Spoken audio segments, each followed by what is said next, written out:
Imaginemos una economía que posee los siguientes datos. El consumo privado es 500, o bueno, consumo a secas. La inversión es 100, las exportaciones son 200. G menos T, que es el gasto público menos los impuestos, esta variable también se conoce como déficit público y tiene un valor de 50. El gasto público por separado tiene un valor de 200 y las importaciones tienen un valor de 175. Nos piden que calculemos el Producto Interior Bruto, el PIB, o renta, o riqueza, como lo queramos llamar, de esta economía. Nos piden también la renta disponible y además la financiación intersectorial. Vayamos por partes entonces. En un primer lugar, vamos a tener en cuenta que conociendo estos dos datos, vamos a poder saber el valor de los impuestos. Porque como G menos T, gasto público menos impuestos, es igual a 50, y nos dicen que el gasto público es 200, nos quedaría 200 menos los impuestos igual a 50. Y despejando de ahí los impuestos, nos queda que los impuestos tienen un valor de 150 unidades monetarias. Bien, eso es lo primero que deberíamos hacer y la práctica nos dirá, en cuanto veamos este tipo de datos, que podemos sacar alguno de ellos, ¿de acuerdo? Segunda cosa que podemos hacer, una vez que sabemos los impuestos, y que creo que es lo único especial que podemos deducir de estos datos que nos dan, vamos a intentar calcular o el PIB o la renta disponible. Para el cálculo del PIB, vamos a empezar primero con el cálculo del PIB. Tenemos una fórmula que es la siguiente. El PIB, o renta de la economía, se calcula como consumo más inversión más gasto público más exportaciones menos importaciones. De los datos que aparecen en esta fórmula, tenemos toda la información necesaria. Simplemente hay que sustituir. O sea que es fácil en este caso. Consumo es igual a 500, más la inversión que es 100, más las exportaciones...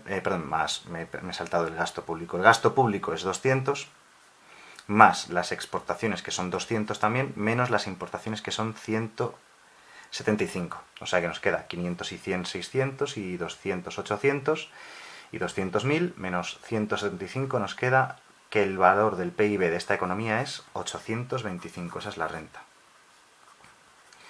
Generalmente estos ejercicios no son muy difíciles, porque si conoces las 3 o 4 fórmulas que tiene la contabilidad nacional cuando construyes el modelo ISLM, va a ser muy fácil sustituir las variables ahí y te saldrán los resultados. En este caso es incluso especialmente fácil. Normalmente algún dato falta y lo tienes que sacar de alguna de las otras fórmulas. La siguiente cosa que nos piden es el cálculo de la renta disponible. Y para la renta disponible tenemos una fórmula que se ve que es la más directa, que es renta menos impuestos. Así es como se calcula la renta disponible.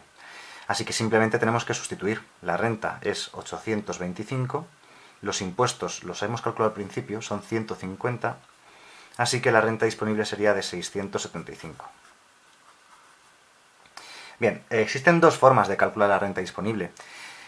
La segunda forma sería como consumo más ahorro. Como no tenemos el ahorro, he preferido utilizar esta primera versión. Por último, nos piden también que analicemos la financiación intersectorial. Para ello tenemos una identidad, una ecuación que se llama identidad contable, que dice que ahorro menos inversión es igual al gasto público menos los impuestos, más exportaciones menos importaciones. Bien, esta fórmula no es obligatorio ponerla con paréntesis. Yo pongo los paréntesis porque me gusta que quede claro que cada término representa una cosa distinta. Y con los paréntesis se ve más claro. Este primer término representa el sector privado de la economía. Este segundo término viene a representar al sector público de la economía. Y este tercer y último sector viene a representar el sector exterior de la economía. Sector exterior, a veces también lo llaman sector comercial, o sencillamente a veces también lo llaman balanza por cuenta corriente, ¿vale? Este sería el saldo de la balanza por cuenta corriente. Bien, tenemos los datos que necesitamos, porque por ejemplo, G menos T nos ha dicho el ejercicio que tiene un valor de 50. ¿Vale? Lo pongo claramente el signo más para que quede claro que es un valor positivo. A priori uno podría pensar que un valor positivo denota un superávit, pero no es cierto en este caso, porque fijaos, si el Estado tiene un G menos T positivo por valor de 50, quiere decir que el gasto público, que lo tenemos aquí, es mayor que los impuestos. Es decir, que lo que gasta es mayor que lo que ingresa. Los impuestos son los ingresos del Estado. Este país gasta más de lo que ingresa. Pues si gasta más de lo que ingresa, tiene un déficit. Peligro con esto, ¿eh? El peligro es muy evidente. Pensamos que un signo más significa superávit, pero en el caso del sector público no. ¿Vale? En los otros dos casos sí, un positivo significa superávit y un negativo significa déficit. El sector público, por cómo está escrita esta ecuación, sale con saldo positivo cuando tiene un déficit, ¿vale?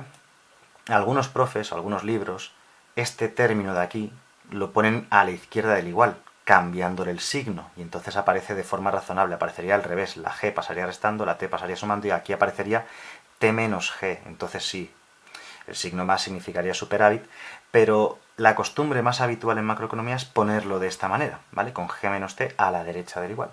Así que un signo más significa, mucho cuidado con esto, déficit.